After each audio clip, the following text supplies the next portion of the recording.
नमस्कार दोस्तों, आज हम बात करेंगे थायराइड बीमारी के बारे में, जो कि बहुत आम हो गई है। महिलाओं में ज़्यादातर थायराइड की बीमारी हो रही है। तो इसके बारे में हम आज जानेंगे कि थायराइड है क्या, ये कैसे होता है और इसके लक्षण क्या क्या दिखाई देते हैं कि आप समझ पाएंगे कि आपको थायराइड की शिकायत हो सकती है, और इसकी जांच कहाँ होती है और ये कितने प्रकार का होता है। इस थायराइड के बारे में हम संपूर्ण जानकारी इस वीडियो में लेंगे। और यदि गर्भवती महिला को थायराइड हो गया है तो वो अपने बच्चे को और अपने आप को कैसे सुरक्षित रख सकती है, इसके बारे में भी इस वीडियो में हम जानेंगे कि थायराइड है क्या। थायराइड एक तितली के आकार की एक ग्रंथि है जो हमारे गले के इस वाले भाग में, जो सामने वाले भाग में होती है। यह शरीर में T3 और T4 थायरॉक्सिन नामक हार्मोन को बनाती है और जो शरीर का मेटाबॉलिज्म यानी कि ऊर्जा की गति को नियंत्रित करने का काम करता है। खाते हैं या पीते हैं, उसका जिससे जो ऊर्जा बन रही है हमारे खाने के दौरान, उसको नियंत्रित करने का काम करती है ये ग्रंथि।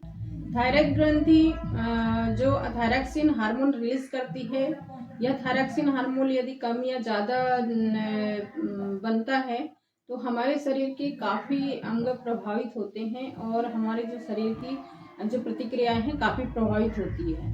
थायराइड दो प्रकार का होता है। पहला कि हाइपोथायराइडिज्म, जब थायराइड हार्मोन कम बनता है, और जब ज़्यादा बनता है थायराइड हार्मोन, उसको बोलते हैं हाइपरथायराइडिज्म। इसमें थायराइड ज़्यादा बनता है। सबसे पहले हमको ये पता होना चाहिए कि जो थायराइड अपना कितना होता है, मतलब कहाँ से बैलेंस कम हो रहा है या ज़्यादा हो रहा है। तो जो नॉर्मल वैल्यू है थायराइड की, तो वो होती है 0.3 से लेकर के 4.2। इसको 5 तक भी नॉर्मल माना जाता है। अब हाइपोथायराइडिज्म में थायराइड कम बन रहा है तो इसमें क्या क्या लक्षण दिखाई देते हैं। सबसे पहला लक्षण है कि वजन तेजी से बढ़ने लगता है। शरीर का जो वजन है तेजी से बढ़ने लगता है। अत्यधिक थकान महसूस होती है, ठंड ज़्यादा लगती है और बाल ज़्यादा झड़ने लग जाते हैं, और खाना अच्छे से नहीं पचता है। और लड़कियों में यह माहवारी अनियमित रूप से हो जाती है और चेहरे और शरीर में सूजन आने लग जाती है। यदि थायराइड कम बन रहा है हाइपोथायराइडिज्म में, थायराइड जब कम बन रहा है तो क्या क्या लक्षण दिखाई दे रहे हैं।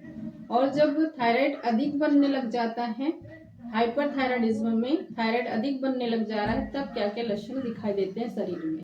हाइपरथायराइडिज्म में जब थायराइड हार्मोन ज़्यादा बनता है तब क्या क्या लक्षण दिखाई देते हैं, ये हम जानेंगे।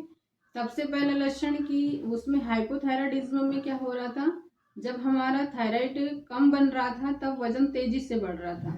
लेकिन जब हमारा थायराइड हार्मोन ज़्यादा बनने लग जाता है तब क्या होता है, हाइपरथायराइडिज्म कहलाता है, जो उसमें वजन तेजी से कम होने लग जाता है। वजन में कमी के साथ साथ कमजोरी बहुत अधिक आने लग जाती है और दिल की धड़कन तेज हो जाती है।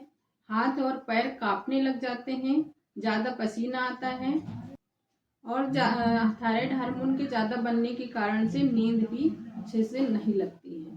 ये हमने जाने कि जब थायराइड ज़्यादा बनने लग जाता है, मतलब हाइपरथायराइडिज्म में क्या क्या लक्षण दिखाई देते हैं शरीर में। अब हम जानेंगे कि थायराइड होने के कारण क्या क्या हैं। थायराइड होने के कारण क्या क्या हैं। सबसे मुख्य कारण है आयोडीन की कमी। मुख्य कारण है आयोडीन की शरीर में कमी हो जाना, प्रसव के बाद में हार्मोनल बदलाव हो जाना, और यदि पहले से परिवार में किसी को थायराइड जैसी बीमारी हुई थी तो उसको भी परिवार के किसी अदर सदस्य को थायराइड की बीमारी थी तो उसके कारण भी हो जाती है। ये मुख्य 3 कारण हैं थायराइड होने के, और अपने जो मेन खान पान की वजह से भी और लाइफ स्टाइल की वजह से भी थायराइड होने का खतरा बना रहता है। अब हम जानेंगे कि थायराइड के कुछ लक्षण आपको दिखाई दे रहे हैं। आप चाहते हैं कि थायराइड की जांच करवाएं तो इसकी जांचें सरकारी अस्पताल में मुफ्त में हो जाती हैं, और जिसमें कि थायराइड की जांच THS थायराइड स्टिमुलेटिंग हार्मोन, जो कि खून की जांच के दौरान इसकी जांच थायराइड की हो जाती है। ब्लड लिया जाता है, ब्लड सैंपल लिया जाता है, उसके द्वारा थायराइड की जांच हो जाती है। यदि वैल्यू के अनुसार जो थायराइड का वैल्यू है उसके हिसाब से आप नॉर्मल है, थायराइड ज़्यादा है या कम है उसको कंफर्म किया जाता है। यदि आपका थायराइड ज़्यादा बढ़ जाता है तो ऐसे में कभी कभी यदि समय पे आप ध्यान नहीं देते हैं तो सर्जरी की भी ज़रूरत पड़ती है। दवा हमेशा डॉक्टर की सलाह से ही लेनी चाहिए, नियमित रूप से दवाई का सेवन करना चाहिए। अगला सवाल है कि क्या थायराइड पूरी तरह से ठीक हो सकता है? तो जी हाँ, यह पूरी तरह से ठीक हो सकता है। थायराइड एक सामान्य समस्या है, परंतु ये गंभीर समस्या भी बन जाती है। थायराइड का समय पर पहचान और सही इलाज से इसे आसानी से नियंत्रित कर सकते हैं। यदि आपको बताए गए लक्षणों में से कोई भी लक्षण दिखाई दे तो आप अपना थायराइड टेस्ट जरूर करवाएं, ताकि आपकी टाइम पे दवाइयाँ चालू हो जाए और आप थायराइड को बैलेंस करके रख सकते हैं।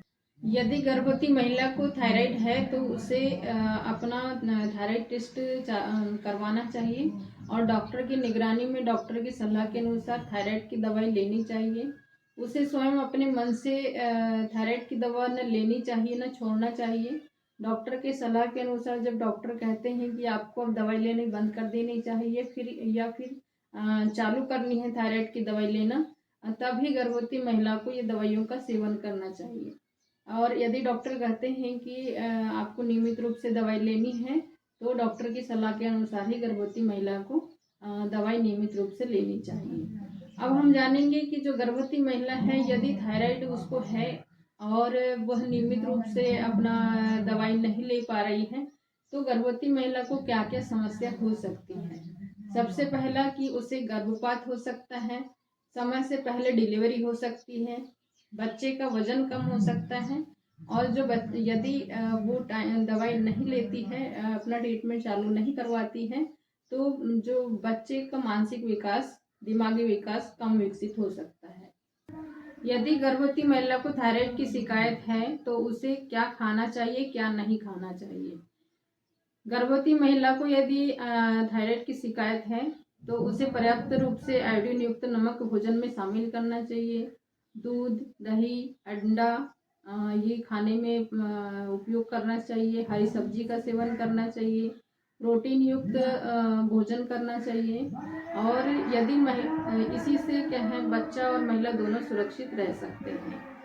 ये हुई गर्भवती महिला को यदि थायराइड हो जाता है तो उसे क्या करना चाहिए, क्या परेशानी हो सकती है और क्या उपाय है इससे बचने के, और जो थायराइड है उसे कैसे कंट्रोल करके माँ और बच्चे दोनों सुरक्षित रह सकते हैं, इस वीडियो में हमने जाना।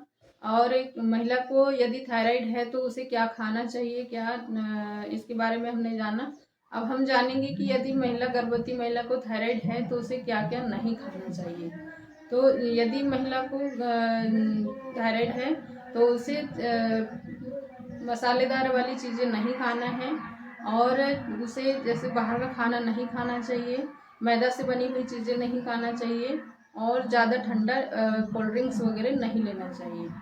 ये हमने जाना कि उसे क्या क्या नहीं खाना चाहिए थायराइड में।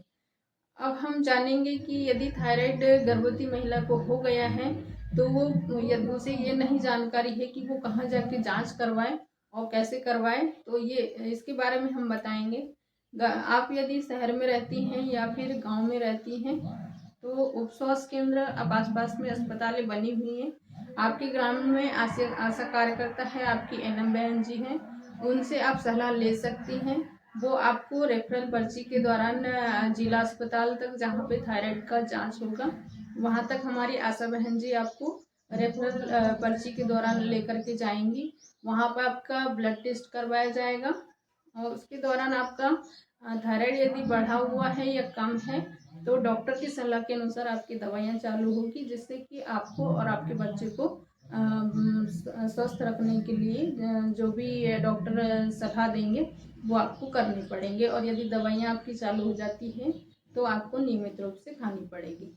इस प्रकार से आप और आपका बच्चा स्वस्थ रह सकते हैं। वीडियो के पूर्व में ही थायराइड से जुड़े जो लक्षण बताए गए उनमें से कोई भी लक्षण यदि आपको लगते हैं कि इनमें से कोई लक्षण आपके साथ में है तो आप यदि गर्भवती हैं तो आप अपनी आशा बहन जी और एनम बहन जी से संपर्क करके अपना थायराइड टेस्ट करवा सकती हैं, जिससे कि आप समय रहते ही शुरू गर्भावस्था काल में ही आपका थायराइड टेस्ट हो जाएगा। यदि आपका थायराइड कम आता है या फिर थायराइड बढ़ा हुआ आता है, उसके हिसाब से डॉक्टर द्वारा आपकी दवाइयाँ चालू हो जाएगी, जिससे कि आपको और आपके बच्चे को स्वस्थ रह सकते हैं। और टाइम पे दवाएं जब चालू हो जाएगी तो जो एबॉर्शन का खतरा बना हुआ है, आपका जो मानसिक विकार वाला बच्चा पैदा हो सकता है या फिर समय से पहले डिलीवरी हो सकती है, ऐसी इन सारी समस्याओं से छुटकारा मिल जाएगा। इसलिए आप अपनी आशा बहन जी और एनम बहन जी से संपर्क करके अपना थायराइड टेस्ट जरूर करवाएं। यदि आपको मेरी यह वीडियो अच्छी लगी हो तो कमेंट सेक्शन में ज़रूर लिखिएगा। और यदि कोई समस्या है आपको और तो यह थायराइड से संबंधित, तो आप कमेंट सेक्शन में लिख सकते हैं। यदि मेरी यह वीडियो आपको पसंद आई हो तो आप मेरी वीडियो को लाइक करें। और यदि आपको इसी प्रकार से स्वास्थ्य संबंधित जानकारियाँ मैं वीडियो बनाती हूँ, यदि इस प्रकार से वीडियो आप देखना पसंद करते हैं तो मेरे चैनल को सब्सक्राइब जरूर करें। धन्यवाद। नमस्ते।